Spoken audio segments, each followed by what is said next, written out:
Tyler Kieft alongside Kevin McIntosh at the Breslin Student Event Center in East Lansing. MHSAA Finals Day. The West Bloomfield Lakers taking on Grand Blanket. Kevin, if Friday was any indication, we're in for an exciting final at the Bres. Tyler Kieft alongside Destiny Washington as the West Bloomfield Lakers have once again won the MHSAA Division I state title game. Destiny, take us through this moment for you, your second championship with this team, and especially the way that the last 24 hours have gone for you. Hello and welcome to This Week in Laker Football, your exclusive weekly look into the West Bloomfield Lakers varsity football team on Civic Center TV and 89.3 Lakes FM. I'm Tyler Kieft alongside head coach Zach Hilbers, and big smile on both of our faces because Lakers last week, huge showing out in Birmingham, and a tough matchup between Division I and Division II, OAA Red, OAA Blue, and you went in there with hopes of a victory and came out with quite a statement, 34-3. Your initial thoughts on that win against the Maples? Tyler Kieft alongside Kevin McIntosh after the West Bloomfield Lakers are once again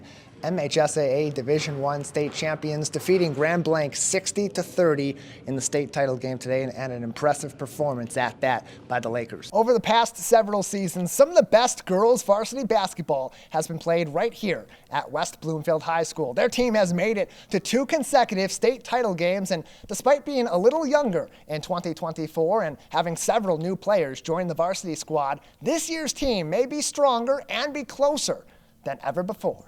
Bo Jackson, the Lakers quarterback, with us as West Bloomfield's coming off of a 14-38 loss to Oxford. 2 weeks left in the season, both on the road with Seaholm this week and then Roseville next week to cap off the 2024 regular season. And you talk about learning from each of those coordinators, learning from each of your years of experience at the varsity level. How do you translate that now to being in a senior role and with a relatively young offense across the board, many who are coming up to varsity for the first season, and helping them continue to grow as your team tries to compete for a state title? It gives me kind of leadership boost, I would say. Having seen varsity play style for 4 years, I would say, and then playing in it for 3 years.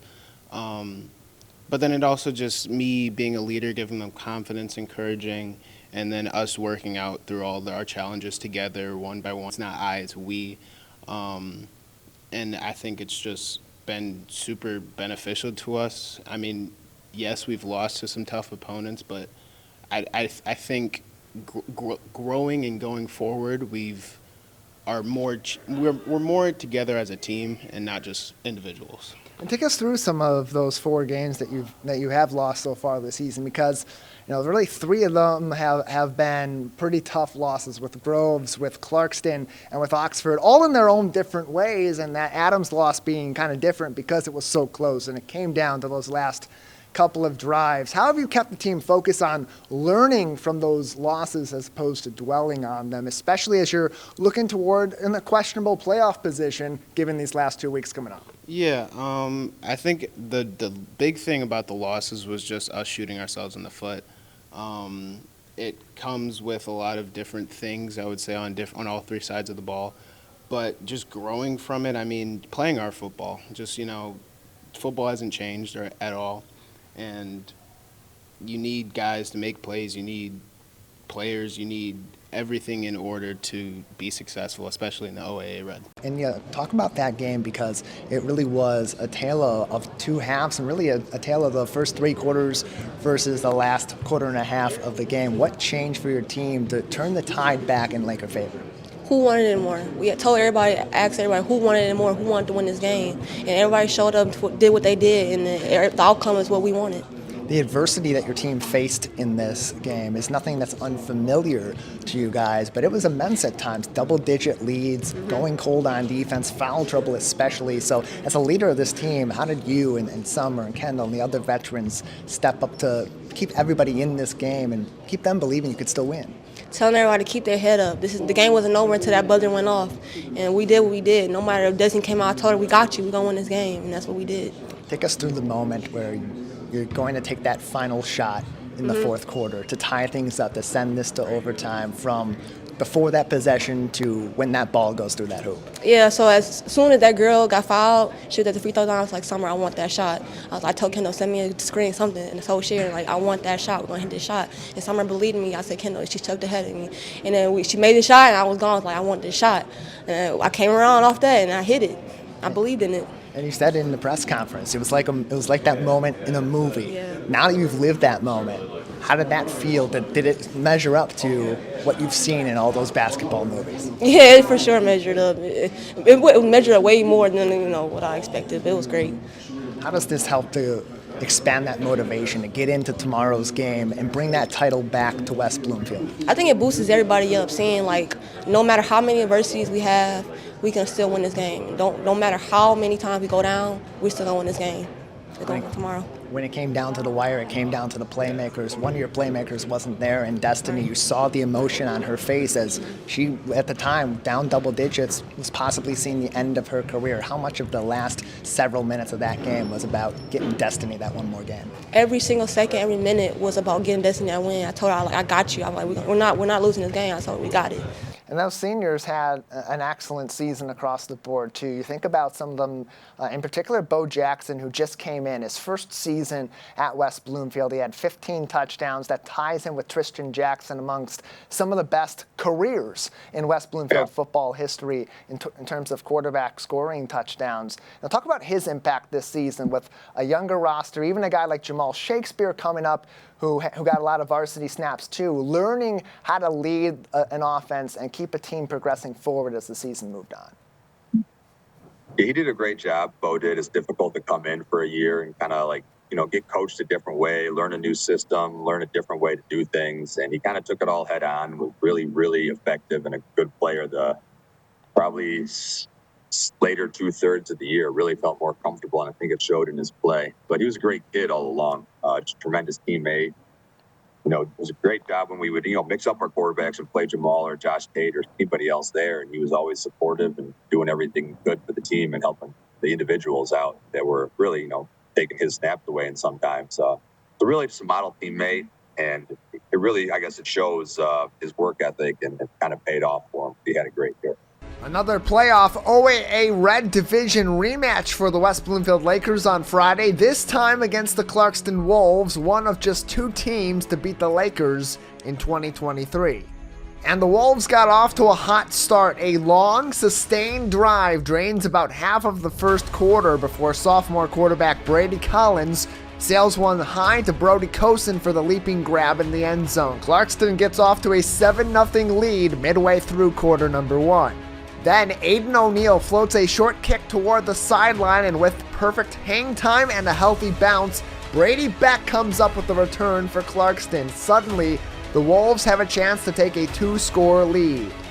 And then just a few plays later, that's exactly what they do. A trick play snaps the ball to Desmond Stevens, and running back Lucas Bowman gets the football and finds Brody Kosen for another touchdown. But a bad snap and hold leads to a missed PAT, and the Lakers get a lucky break, down 13 instead of 14. The Lakers slowly advance up the field toward the end of the first, and then they go for it all. Rick Nance launches one toward the end zone, but it's into double coverage, and that's where Clarkston's all-time leader in interceptions, Desmond Stevens, comes up with it. After one, the Lakers are down 13 points, and the Clarkston Wolves have the football. And the second quarter starts off with a big bite from the visiting Wolves. Brady Collins finds Desmond Stevens on a fade route, and he gets a big jump on the secondary after the catch, escaping the chasing Lakers to take the football 94 yards to the house. And with that, Clarkston goes up 20-0. But the Lakers aren't done fighting yet. On the kickoff, Cameron Flowers shows off his nickname Ferrari and rips a big return out to the 50. With that, the Lakers fight up the field with a sustained drive, including a Joshua Tate run that took them down to the 1-yard line before Nigel Dunton finishes the job. After nearly 20 minutes of gameplay, the Lakers finally get on the board and make this a 20-7 ball game in favor of Clarkston. Then it's the defense getting involved, shutting down Clarkston's progress, including a powerful assisted tackle by Jaden Allos. At the half, the Lakers are down 13 and will get the football to start the third. In the third quarter, the Lakers fight up the field and faced with a 4th and inches come up right to the line to gain, but a referee measurement calls them just shy of the first down. Then the Lakers defense gets ahead of steam, thwarting the Wolves inside their 5 multiple times and forcing a punt in the end zone. That sets up another Laker offensive drive, and Cameron Flowers gets the call, taking it into the end zone on a 9-yard jet sweep. And just like that, a 3-score lead is reduced to just 1 score. And the defense comes up big once again. Clarkston starts to move the ball, and on second down, the West Bloomfield edge rushers bring the pain. John Gabriel and the Punisher combine for a big stop. And then Brandon Davis Swain says once is not enough, coming up with another big tackle on third down. On to the fourth, and the Lakers and Wolves go back and forth until about halfway through the quarter. That's when the Lakers took over on offense and ramped up the grit in the overdrive, fighting up the field and keeping the clock moving. Down to just under 3 minutes to play, it's 4th and 1 for the Lakers, gut check time, and the L-Boys answered the call. Hard count. Snap, handoff, Dunton. Quarterback draw, Nance has space! He's going all the way! Touchdown, WB! The quarterback into the end zone! And the Lakers have the lead. With that, the Justin Ward PAT puts the Lakers up 1 point, 21-20, with just over 2.5 minutes to play. Clarkston gets the football and they push into plus territory, burn 2 timeouts, and then with under a minute left, Brady Collins finds Brody Cosin for the clutch grab inside the 5. Then the Wolves run it multiple times and the clock appears to expire. The Lakers are celebrating, but Clarkston coach Justin Pintar got a timeout in with just 2 seconds left to play. That, of course, sets up one final play for all the marbles. Snap. Kick is up and it's blocked! It is over! This one is over! Jameer Benjamin has the football! And this time, when it is over, it is all the way over. An historic finish to an instant classic, and West Bloomfield fights its way to the state semis on Saturday. 21-20 the final score at the Swamp. One more rematch on the way for WB. They'll take on Southfield A&T Saturday at 1 p.m. at Troy High School. Spending most of her high school career on the varsity basketball team, Destiny Washington has experienced a lot of success at West Bloomfield High School, including 2 consecutive championship game appearances and hanging a championship banner. For her and sophomore Sheridan Beal, the 2024 team's 13-1 start has been as much about building a sisterhood as it has been about developing talent. I think this team is the most together that it's ever been. It's really like a sisterhood on the team. Like, we all really enjoy each other, and it's really fun this year. We have a very strong connection, and we're very much a tight-knit group. So we don't just like each other. Like, we honestly love each other, and I think that shows on the court with our chemistry and the way we play. Building those bonds was neither a quick nor an easy task, but this team's leaders, including a rising star in Beal, just a sophomore, has seen a massive growth of trust this season following a tragic ending in 2023 where they lost in the Division I championship game to Rockford. Losing last year, it kind of set a fire under us. It made us know that this is for real. We can't have any mess ups, and it made us really want it even more. We, of course, want to go out with the win, but we also want our year to be fun. And it's a lot of pressure behind that, but it's also really just enjoying the moment and playing with them and knowing that this is it, and we're going to go out there and give each game our all. The closeness of this team is no accident, according to head coach Darren McAllister, whose mantras in his first 3 seasons at the helm have moved from I believe to together, and this season, we will. With his team believing in each other and more together than ever before, Coach McAllister has a lot of praise for these girls as they pursue a 3rd consecutive trip to the Breslin Center. I'm really excited about this team this year. I've been excited about the teams before, but this team is special because I've had these group of girls for 3 seasons, and they bought into the mindset of defense. They bought into the mindset of believing and trusting the coaching staff, and we trust and believe in them. And so far, it's been working. With their unit more cohesive than ever, West Bloomfield's girls basketball team can focus on basketball, knowing that they are more than a team. They're family.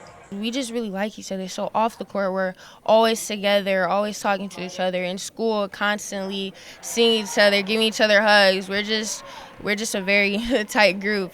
We have a few new people on the team, but they came in and it was kind of like we already knew them. Like it was like really family-like. So off the court, we're together, and then it just shows on the court that we also we're like best friends. After 4 years at West Bloomfield High School and becoming one of the most decorated football players in the history of Michigan sports, Brandon Davis Swain is now doing his part to inspire the next generation. This is my first camp, so giving back, because I went to countless of camps when I was little. So this is just the first one for the little kids, and I want to do more eventually. It's really a cool experience because not only I get to see my son in action, I get to see other kids that's on my team and other teams that play with my son in action as well. This is where they have fun at, when they just get to play around and not run laps and not do push-ups and just have fun. I just love being around it, being the fly on the wall sometimes, and even coaching. It was inspired before Brandon was even born.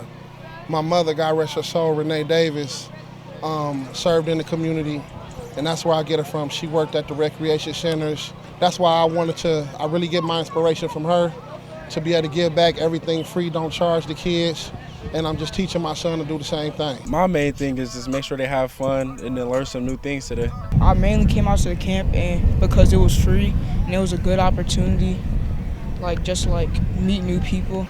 I mean, it's a great experience to know where I could go and things like that. Having this family atmosphere and having,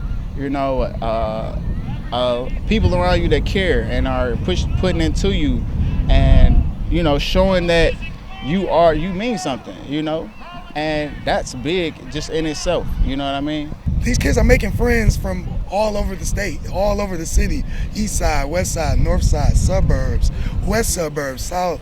It just creates a friendship atmosphere with everybody. I think it's all about inspiring them to be something great, showing them that they can be everything that they can be. And if everybody does this and give back, it'll be more Brandon Davis Swains. Teaching them life lessons, as well as just showing up and just being a part of a team, and just showing them that it's not only about them, but it's about the person next to them, and they will only be as good as the person that's next to them. Brandon's a great kid. He's going to do great things at Colorado, and I'm so glad that, like I said, we got a chance to be out here and participate in this first camp with him. Prime got him a great one, man. Straight from the D. Dog. After 4 years of inspiring us on the football field every Friday in West Bloomfield, now Brandon Davis Swain has a new mission: to inspire the next generation of Laker greats. At West Bloomfield High School, I'm Tyler Kieft, Civic Center TV.